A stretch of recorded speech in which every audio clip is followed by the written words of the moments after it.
I just wore lip gloss after quite a while, and I feel like a certain portion of this video is going to be me looking in the mirror in between shots just to ensure that I don't have any lip gloss on my teeth, because that has absolutely happened before.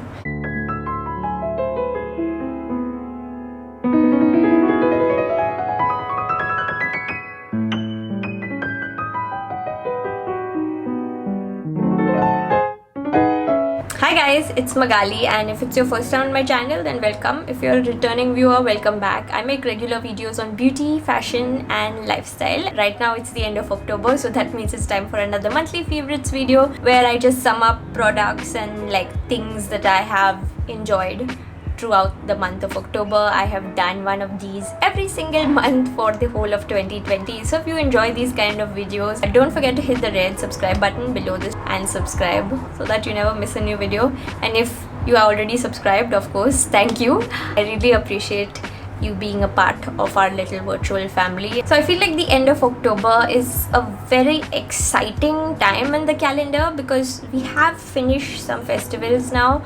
There was Dasara/Durga Puja recently, but we still have Diwali, Christmas and New Year ahead of us. Like most people, I also really enjoy the happy mood and vibe that comes along with festivals, and I know that our celebrations this year are going to be very, very different than our years previously, but that is not going to stop me from celebrating in my own way with my family, cooking some things that I like, doing a little bit of decorations and stuff like that.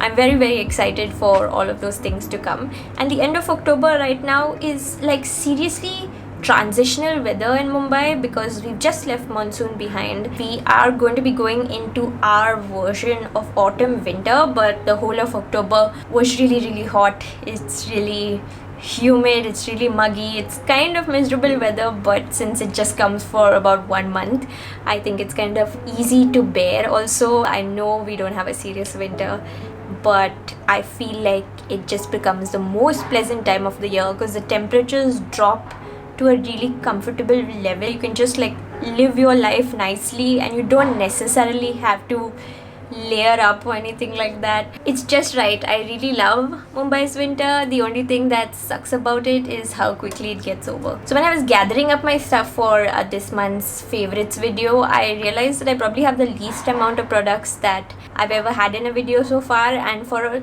tiny hot second I was tempted to, you know, go through my stash and add some things in. But I stopped myself, of course, because I want these favorites videos to be an accurate reflection of the month that's gone by, and I just didn't use that many products this month. Even the products that I've featured here are things I've shopped from my stash. They are not really new, but they're things I already had that I kind of rediscovered and I enjoyed and I thought I would share with you. So the first thing that I have is an item of skincare, and I feel like I probably talked about this in a favorites video before. It is a face mask from the Body Shop, and it is called the Japanese Matcha Pollution Clearing Mask.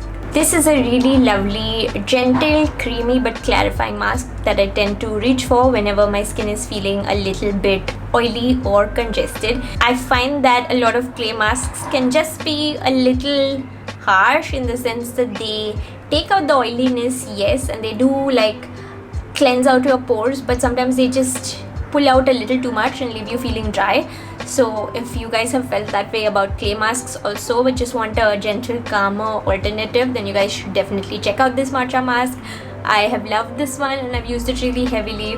I am on maybe my last use or second last use because I don't really need a lot of it each time, and I love the way this feels on my skin. I love the way this smells, and I like my results after. I would say I don't have like really drastic before and after feeling with this mask, but there is a positive change every time that I use it. And I was just looking this up online and I saw that Body Shop has released smaller versions of all of these face masks, the matcha one included. This one that I'm showing you guys, this is the full size. Firstly, the mask ends up being a little bit expensive, and secondly, since it's a jar packaging, it's kind of recommended that you finish it off faster, and a lot of people just don't mask that often to finish off an entire jar. The smaller size is wonderful because it costs less money. You can try it to see if it works for you, and then you can also finish it off more quickly, and you don't have to worry about it going bad before you finish it, because this particular mask has retained its texture till the end of the bottle, but some of their more clay based masks tend to start getting dry even if you take care and shut it quickly. Smaller jars, I think, are just an absolutely welcome and wonderful move, because they end up sort of being more sustainable, and then they're just better for your wallet as well. Next, I have this small set of skincare from Kama Ayurveda that kind of looks like a box of mithai. Don't you guys think that? The minute I saw it, I thought this would like have pedas or something in it, but no, this actually is their floral mist set, and this has 3 of their different floral mists. I think most people have actually heard of the cult Kama Ayurveda rose water, but they do have a few different variants as well. The box that I have, I'm pretty sure I got this last year. So it has the rose water, mogra water and lavender water. They still have the same box pretty much available, but it has rose water, lavender water, there's no mogra. Instead of that, there is vetiver water, so I'm really curious to try that one. So when I was reading the reviews of these facial mists online, I saw a few people getting annoyed because they were kind of confusing these with body mists and thinking they would be like as fragrant as perfumes, but they are absolutely not. These are mists that are steam distilled from flowers. They are water based and they are for putting on your face. These are not perfumey. You will get the floral fragrance as you're applying them, but it is more of like a cooling water based thing, and you can use these in many different ways. You can use these as toners. If you are using face masks that come from powder, also known as uptans, then you can use these to mix it with the uptan and make it into a paste consistency. And one of my recent favorite ways to use these mists has been during moisturization, because I've been reading about how pretty much every kind of moisturizer works better if your face is damp when you apply it. I knew that you needed to do this for hyaluronic acid serum, but apparently it helps that your face is damp when you're moisturizing all of the time. So I make sure to spritz one of these on my face and then only I'll go ahead with moisturizer. I have not seen like a really big difference, but I'm sure this is the kind of practice that will pay off dividends in the long run. So out of the 3 mists that I got in the box, rose one was something I was most familiar with because I have used up many bottles of this, including the big size one and then a few minis also.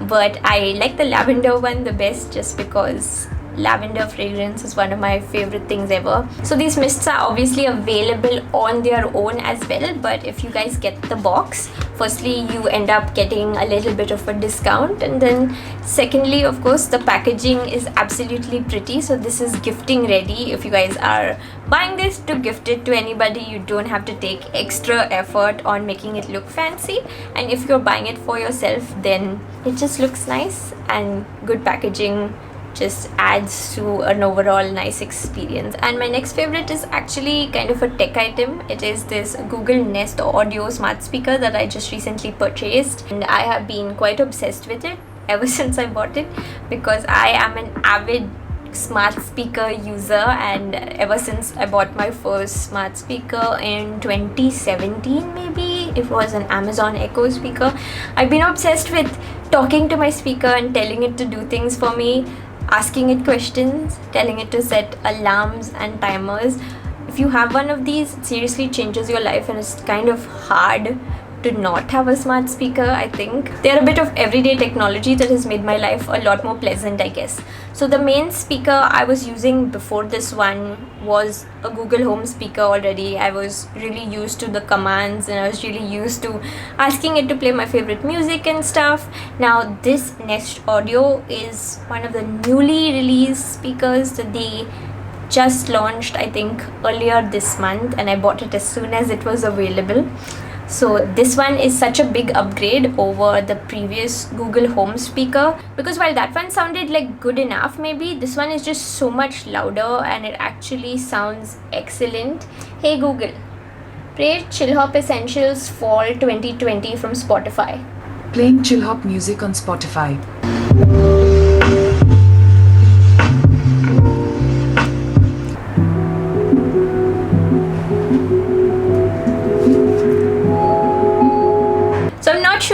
well, my little mic on top of my camera is going to pick up how amazing this speaker sounds, but not only does the volume go a lot higher than the previous one, the bass and treble sound so amazing, and it's kind of hard to imagine that you're getting that quality of sound from a speaker this size. Now being able to talk to it and telling it what to do is just a bonus. So my room is kind of a smaller size one, and this speaker absolutely fills up the entire room and sounds so good. If you guys are wanting to use this in a bigger room, you should consider getting two, because you can hook them up in the Google Home app to play stereo sound, wherein like they will actually play the left channel, right channel on separate speakers and give you that kind of surround sound experience. I feel like this speaker is something I can talk about a lot, but I'm not going to bore you with that in this favorites video. If you guys are interested in hearing more about it, then I actually did a separate unboxing and setup video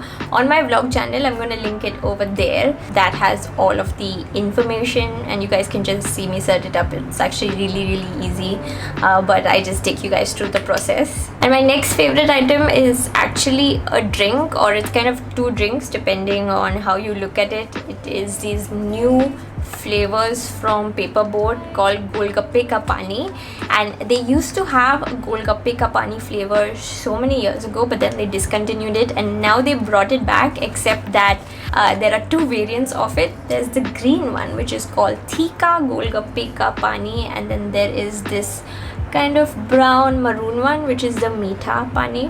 So in Mumbai we actually call this pani puri, just water puri. And then in Delhi, of course, it is called golgappa. And then there's a Kolkata version also. I think that's called puchka. That is puchka, right? If I say the wrong thing, I am really going to anger the Bengalis. There are many components to a good golgappa or pani puri, but one of the major components is, of course, the pani or the water. And these are kind of the water, but in a packet form, because while a lot of the street food has returned to the streets of India now since the unlocks have begun, I think pani puri is one of the things that is not really safe to eat on the road. If you guys can get street food or snacks parceled and take it away, it's quite safe to eat. But since pani puri, you know, you have to be there, like you're in close contact with the vendor, and you're not able to wear a mask and eat at the same time. That's one thing that I'm not going to be eating on the road, and I really miss it. So the next option is to have your own pani puri at home. These drinks are made so that you could enjoy drinking them in a glass just like that. They kind of taste like jaljeera, and of course the Thika one has a little bit of spice, and the meetha one has a little bit of sweetness. Both of them are fairly mild like that. Like this one is not too sweet and this one is not too spicy, and you could mix it together to get a more neutral balanced flavor that has the spicy notes as well as the sweet notes. But these are also made so that you guys could use them to make pani puri at home. You could just boil the ragda, or some people prefer to have it with bundi, and then you could have this water. They even have those flat puris available. I'm going to leave a link to them below. I have not tried them yet, but you can deep fry them and you can get the pani puri puris at home. So that just makes things even easier, I think. So far I've only been drinking these, but I'm definitely going to try making pani puri in the future. So stay tuned for that. A lot of this year has been really sucky, I think, but then in between there have been these nice little happy little moments also. And Paperboat bringing back golguppe ka paani has been one of those moments for me. So those were all of the products for the month of October, and now I'm going to talk about a TV show that I have been watching, I think since sometime last month. This is an older television show that finished off a few years ago. There were 6 seasons. I am currently on season 4, and it's an American drama TV show called The Americans. It's set in the 80s, I think, during the Cold War and during the American Reagan administration. The Americans of the title are actually a couple, Philip and Elizabeth Jennings, and they are Russian spies.